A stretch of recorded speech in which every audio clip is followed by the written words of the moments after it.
बिल्कुल, गांव में कर्मचारियों को प्रवेश नहीं करना। कर्मचारियों की इसमें क्या गलती है?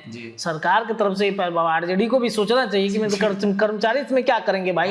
अब सरकार ने दिया आदेश, लगाना है उनको। और मुझे लगता है कि उपेंद्र कुशवाहा की पहले दिन की कल की यात्रा थी और आज दूसरे दिन की यात्रा है शाहाबाद में। वो खुद को तो मजबूत करेंगे, एनडीए को भी मजबूत करने की वो बात कह रहे हैं। वीआईपी आएगी कि नहीं आएगी, ये अभी संभावनाएं बन रही हैं। किधर मुझे लगता है कि बीजेपी ही इस बार नहीं चाहती, या फिर डिप्टी सिन्हा को ही, विजय सिन्हा को ही नहीं पता है कि मतलब मुकेश सहनी की एंट्री करानी है कि नहीं करानी है। को बनाया अच्छे से नहीं गया है, डिजाइनिंग अच्छे से नहीं हुई है। पहल तो बहुत बढ़िया है, स्मार्ट मीटर लगाने का पहल बहुत बढ़िया नीतीश कुमार का, लेकिन उसका डिजाइनिंग, उसके लगाने का स्वरूप और उसका नियम कानून बड़ा खराब है। जदयू के अंदर मनीष वर्मा हो, कई सारे लोग हैं, कई ऐसे चेहरे हैं, या अगर देखा जाए तो नीतीश कुमार के खुद बेटे निशांत हैं, जो एक गुट चाहता है कि निशांत सीएम बने। अगर निशांत सीएम नहीं बनते हैं तो पार्टी में भगदड़ मच जाएगी, पार्टी टूट जाएगी। पनोरमा ग्रुप, जो सोचता है वो करता है, आपके अपने सपनों का आशियाना। नमस्कार, भारत लाइव देख रहे हैं आप। यह है हमारा खास कार्यक्रम रातों रात। सुबह के 7:30 बज चुके हैं और हमारे साथ हैं हमारे सहयोगी रत्नेश जी।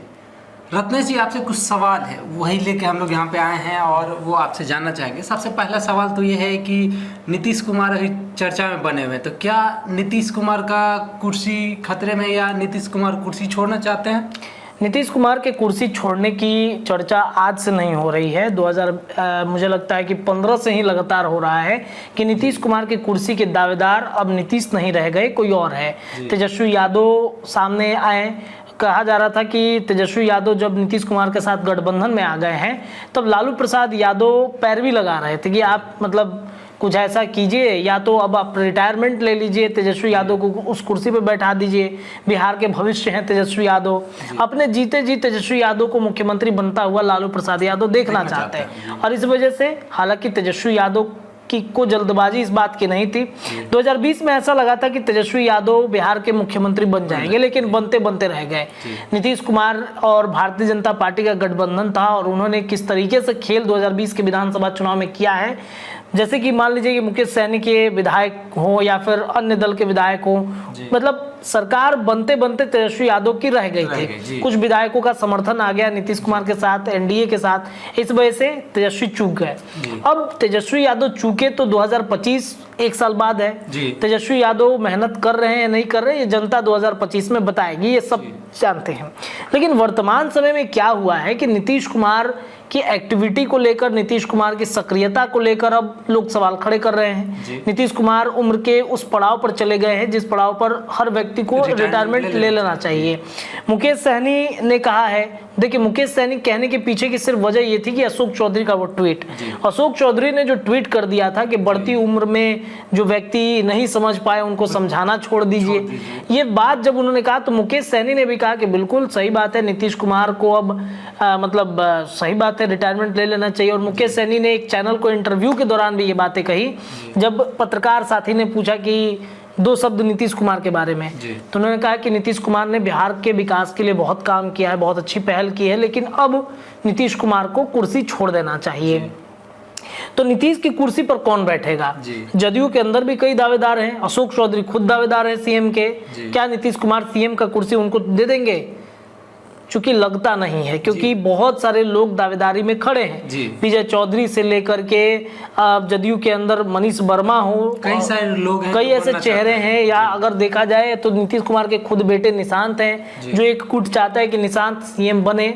अगर निशांत सीएम नहीं बनते हैं तो पार्टी में भगदड़ मच जाएगी, पार्टी टूट जाएगी। भले गाइड कोई और करेगा, लेकिन निशांत को आप बैठाइए। तो नीतीश की कुर्सी वर्तमान में अगर देखा जाए, सच्चाई यही है, तो खतरे में है।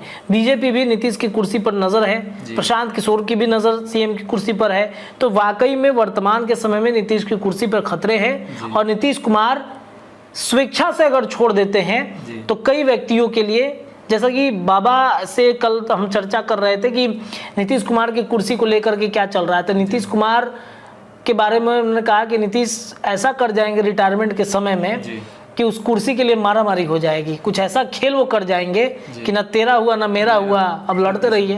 कोई और कोई ही तीसरा फायदा लेके चला जाएगा। तो ये कहीं ना कहीं ऐसी चर्चा चल रही है बिहार के राजनीति में, और वाकई में नीतीश की कुर्सी खतरे में है। और अभी खास करके एक आंदोलन का बात चल रहा है, तो आरजेडी आंदोलन के मूड में है। वो देखिए, स्मार्ट प्रीपेड मीटर को लेकर के जो विवाद बिहार के तमाम जगहों पर चल रहा है, या तो प्रीपेड मीटर खराब है, या मीटर को बनाया अच्छे से नहीं गया है, डिजाइनिंग अच्छे से नहीं हुई है। पहल तो बहुत बढ़िया है, स्मार्ट मीटर लगाने का पहल बहुत बढ़िया नीतीश कुमार का, लेकिन उसका डिजाइनिंग, उसके लगाने का स्वरूप और उसका नियम कानून बड़ा खराब है। बिजली बिल ज्यादा आ जाता है, किसी का चल ही नहीं रहा है, चलता है तो अचानक से 4 महीना पर एक बार बिजली बिल ऐसा आ जाएगा जो अनएक्सपेक्टेड है। जी बिल्कुल। झोपड़पट्टी में रहने वाला कोई व्यक्ति अगर मान के चलिए कि स्मार्ट मीटर लगवाता है, या गरीब परिवार से कोई व्यक्ति स्मार्ट मीटर लगवा देता है, अचानक से इतना बिल, जहाँ ना तो फ्रिज यूज कर रहा है, ना कूलर यूज कर रहा है, ना एसी यूज कर रहा है, पता चला कि वो 100 वाट वाला जो पीला वाला बल्ब होता है वो यूज कर रहा है, अचानक से ऐसा बिल आ जाता है जो वो शॉक्ड हो जाता है कि अब दौड़ते रहिए बिजली विभाग में। बिजली विभाग कहेगा कि वहां जाइए, फिर कहेगा कि वहां जाइए, ऊपर से वक्त भी नहीं मिलता है, लाइन काट दिया जाता है। बिना बिजली के अभी के समय में बिना बिजली के कुछ भी नहीं हो सकता। ये लालटेन का युग नहीं है, ये नीतीश कुमार के बिजली वाला युग है। तो जिस बिजली युग को नीतीश कुमार ने शुरू किया है उसे खत्म क्यों करना चाहते हैं? अब देखिए, जो बिजली विभाग के, अब सही है कि गलत है, लेकिन एक आरोप लगाया जा रहा है कि जो हरियाणा में बिजली विभाग के तरफ से जो मीटर बन के आया है, वो उनके पीछे जो अधिकारी लगे हुए हैं उनको बड़ा कमाई हुआ है, और इस वजह से वो आनंद फानंद में लगवा रहे हैं।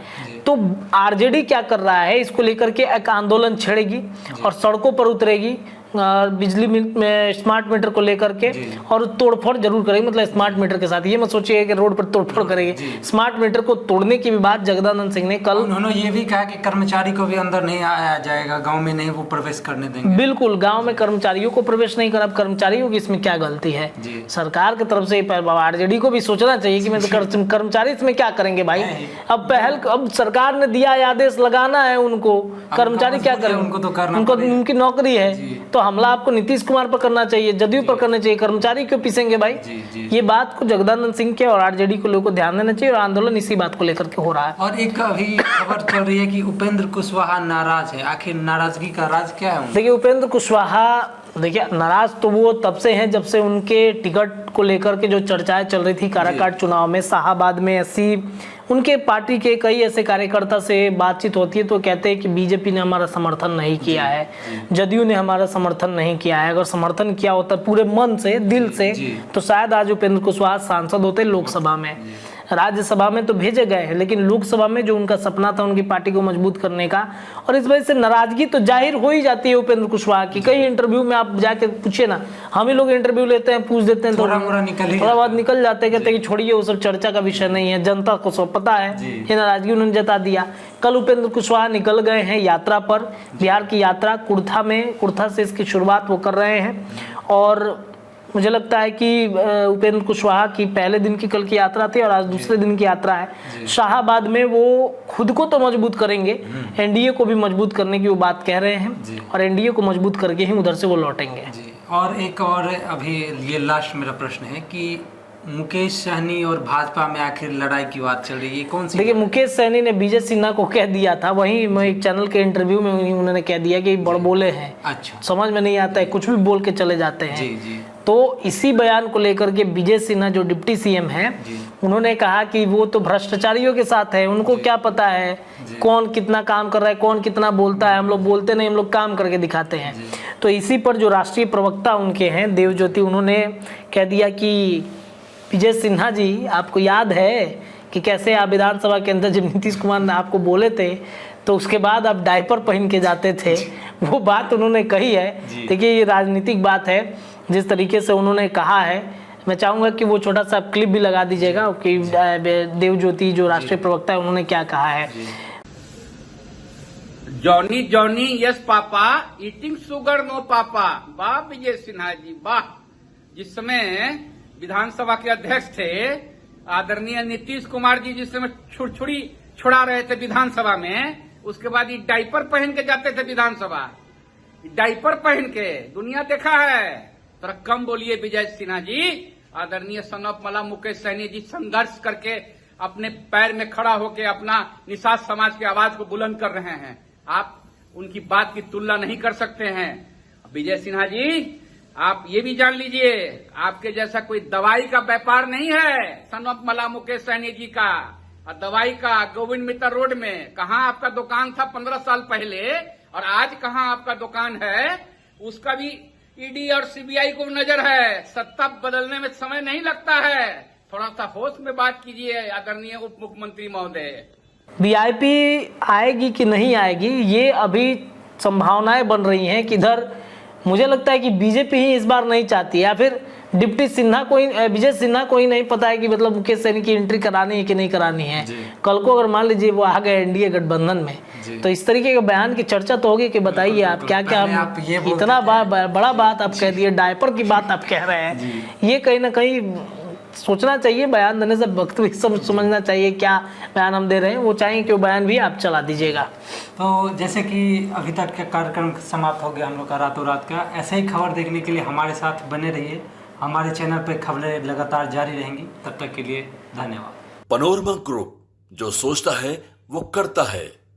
अगर ये वीडियो पसंद आई और वह बिहार के राजनीति और बिहारियत से सरोकार रखेनी तो सब्सक्राइब बटन दबा के चैनल के सब्सक्राइब कर ली। ओजे एगो घंटी बा, ओकरा बटन दबा देला से कुल सटीक और मारक खबर रुआ मुफ्त में मिल जाई। अगर रुआ पत्रकारिता के हमनी के नया प्रयोग में सहयोग कर चाहतानी तो ज्वाइन बटन दबा दी।